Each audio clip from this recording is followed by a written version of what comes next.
안녕하십니까 여러분. 강명도TV 자유조선을 시작하겠습니다.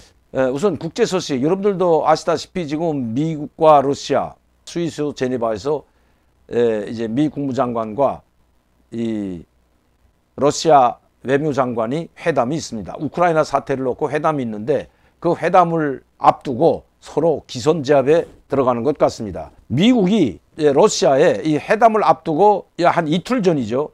이미 벌써 우크라이나에서 군사훈련을 중단하고 또 우크라이나 군방에 국경연선에 배치한 부대들을 철거하라는 이런 메시지를 보냈습니다. 만에 하나 러시아가 우크라이나를 침공하게 된다면 강력한 경제 제재, 북한을 유엔에 안보에서 강력한 제재를 받고 있는데 이런 북한 수준에 관한 제재가 러시아에도 가해질 것이라고 북한을 신뢰를 들어 강하게 경고하고 나섰습니다.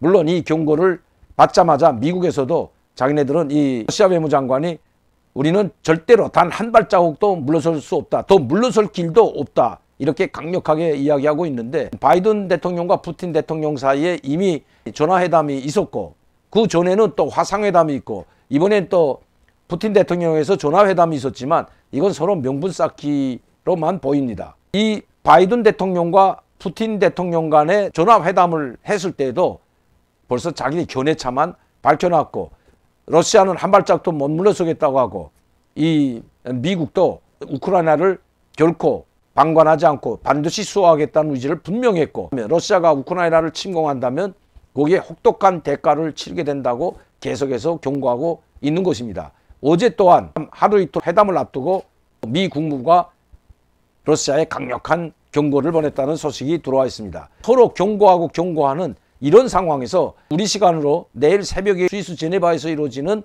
미로 외무장관 회담에서도 별로 신통한 결과가 날 것 같지 않습니다. 여기에 또 나토는 한 발 더 들어가서 나토는 결코 러시아의 그 동진을 멈추라는, 즉 러시아 우크라이나 쪽으로 러시아 국경 쪽으로 진격을 멈추라는 러시아의 요구 조건을 강하게 거부하면서 절대 러시아의 요구 조건을 받아들이지 못하겠다고 오히려 더 한 수 치고 나왔는데 이것도 또 변수가 될 것 같습니다. 잠시만 보겠습니다. 자, 나토 북대서양조약기구죠. 7일 동진을 중단하라는 러시아 요구를 거부했다. 이렇게 이야기하면 파이낸셜 타임스와 CNN 등 외신에 따르면 스톨텐버그 나토 사무총장이 러시아와 소유럽 사이 옛 소련 출신 동유럽 국가들을 이등 회원국으로 분리해 이 지역에는 사실상 나토군이 주둔할 수 없도록 하자는 러시아 요구를 수용하지 않겠다고 밝혔습니다. 그 나토에는 가입하지 않는 그런 회원국 수준으로는 러시아가 인정하겠지만 그러나 유럽에 가입하고 또 거기에 나토까지 가입하는 것은 결코 용납하지 못하겠다는 것입니다. 왜? 이 우크라이나와 같은 이런 러시아와 국경을 마주하고 있는 나라들의 나토에 가입하게 된다면 나토 무력이 이 우크라이나까지 진출하게 되면 자기들에게 즉 러시아 국가 안전에 심한 위협이 된다고 지금 러시아가 강력히 반대하고 있는 거죠. 그러나 이 나토는 강력하게 그것을 반대했습니다. 즉 러시아의 요구를 절대 수용하지 않겠다고 단호히 거부한 거죠. 내일 미국과 나토 등과 잇따라 만나 지역 안보를 둘러싼 긴장화에 나서기로 한 가운데 이런 결정이 나왔다는 것은 그렇게 이번 회담이 미국과 러시아 그리고 나토와 러시아의 회담이 그렇게 순탄하지만 않을 것 같습니다. 또 이제 여기서 한 발짝씩 양보한다면 미국도 바이든 대통령도 이 리더십에 큰 타격을 받게 될 것이기 때문입니다. 푸틴 대통령도 마찬가지입니다. 여기에서 밀려난다면 아마 푸틴 대통령의 리더십에도 큰 타격이 될 것이기 때문에 둘 다 한 채 양보도 없이 지금 물러서지 못하고 있는 이런 상황인데 어떻게 해결될지 평화적으로 회담을 통해서 외교적으로 해결될지 아니면 이 회담이 결렬돼서 결국 러시아가 우크라이나 돈바스 지역을 점령하는 침공하는 이런 사태로 번질지는 아마 이번 주에 판가름 날 것 같습니다. 13일에는 또 나토와 러시아가 또다시 회담을 엽니다. 이렇게 된다면 이제 이번 주에는 회담이 결렬되느냐 아니면 외교적으로 이 문제를 해결하느냐 하는 이 두 가지 갈림길에 놓여 있다는 것입니다. 좀 더 지켜보게 된다면 이제 12일이 된다면 아마 미국과 러시아의 회담 결과가 나올 것이고 여기서 결렬된다면 나토와 러시아의 회담도 결렬될 것은 뻔합니다. 제가 이렇게 우크라이나 사태를 여러분들께 계속해서 말씀드리는 것은 바로 우크라이나 사태는 우리 한반도, 우리 대한민국이 처하고 있는 그 상황과 유사하기 때문입니다. 러시아는 이 우크라이나를 결코 내줄 수 없고, 중국은 북한을 절대 한국이나 미국에 내줄 수 없는 상황입니다.